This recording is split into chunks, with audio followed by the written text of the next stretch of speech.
Today I'm making one of my family favorite snacks, Onde Onde or Buah Melaka. It's a sweet snack coated with freshly grated coconut and satisfying pop of liquid Gula Melaka. This recipe makes 100 pieces medium-sized Onde Onde.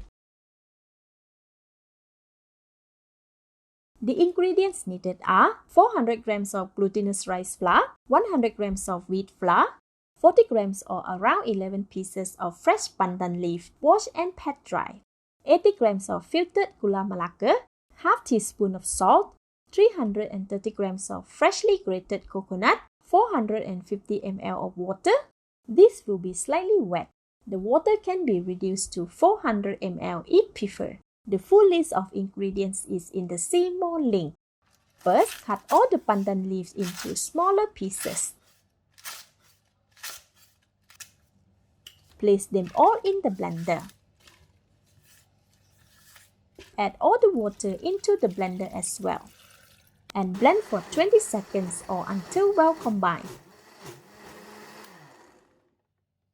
Strain the blended pandan juice through a coffee strainer or muslin cloth and squeeze the juice from the pulp. This removes all the grit and fiber, leaving only pure pandan juice. The color is perfectly green. This will be the liquid for our flour.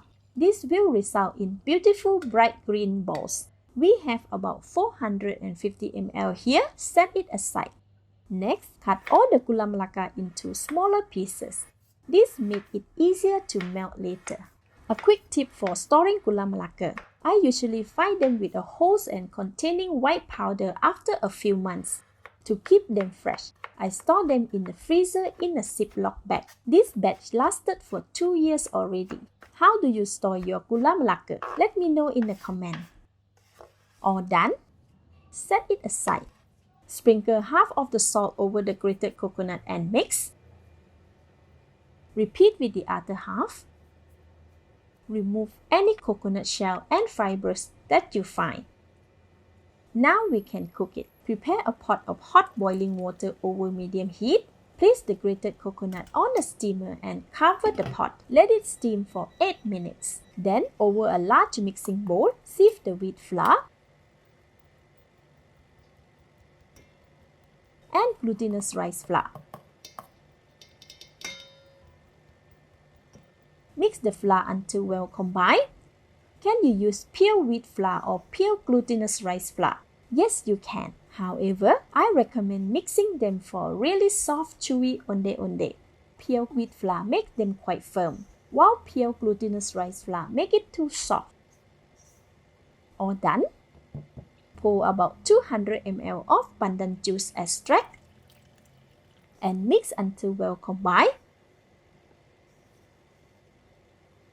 This is too dry. Add another 150 ml of pandan juice and stir until well combined.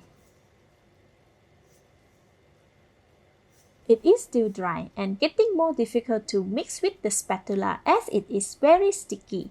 I am adding all the balance of pandan juice and mixing it with my hand to get a very even consistency. Make sure to include the flour stuck to the side. You can see the batter is slightly wet now.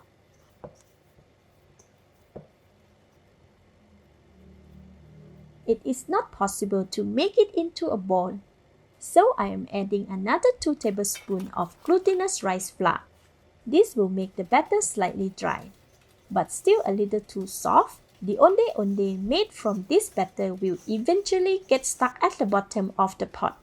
However, it will dry out as we are working through the batter, and the consistency will become perfect. If you prefer the batter to be perfect from the start, add another 2 tablespoons of glutinous rice flour. After 8 minutes, the steamed coconut should be cooked by now. Holding it with the steamer clamp, give it a mix. Transfer the coconut to a white tray. Spread them out to cool faster and set aside. Now we have all the components: Onde Onde batter, cut Gula Melaka, steamed coconut, and a pot of boiling water. Increase the heat to medium, then grab about a tablespoon of dough and indent it slightly. Scoop about half a teaspoon of Gula Melaka and press it into the dough. Close the edges and roll until the perfect round shape is formed. Then immediately add it to the boiling water. Repeat with the rest of the dough. Alternatively, we can also roll the dough slightly before indenting it. I find this set the shape much more easier than just flattening it. To have them cook at the same time, I am preparing the Onde Onde and placing them on the tray first.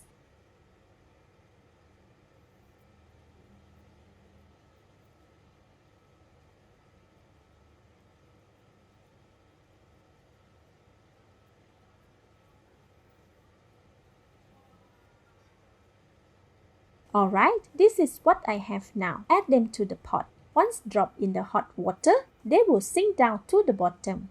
See, the first two have already changed color but are stuck. Nudge them a little and they will separate from the pot.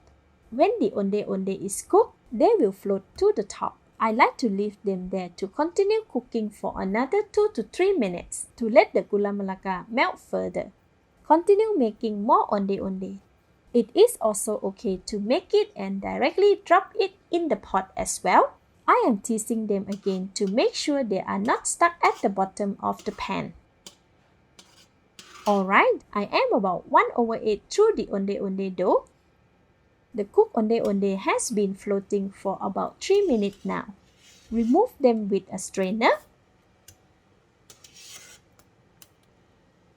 Shake off the excess water, then drop them into the tray of steamed coconut. Spread the coconut around them and let it rest for about 1 minute. Now we can remove them from the coconut. Gently pick them and place onto the serving plate. Oops, some of them have already burst. It is alright. The rest of the Onde Onde has cooked. Remove with the strainer and cover them with the coconut. About half of the Onde Onde has been made. The dough has dried a little as well, and it is now perfect for rolling and cooking. See, the Onde Onde now floats up on its own. These Onde Onde have been floating for some time now. Strain them and cover them in coconut. Then remove them from the tray and onto the serving plate. My serving plate is now too messy, so I am rearranging them on another serving plate for the camera. They have significantly cooled down now. Let's eat! So soft and chewy. The Gula Melaka has melted down perfectly. Delicious! It's recommended to wait until fully cool, as the hot sugar can pop and burn the mouth. I have discovered that keeping them at room temperature for a few hours also melts the Gula Melaka completely. They can be refrigerated in an airtight container for about 3 days. Just steam to reheat to enjoy the chewy and soft texture of the dough and melted Gula Melaka. Thank you for watching. Please like and share if you have enjoyed this video. This is Home Cooking with Somjit. Thank you and bye-bye!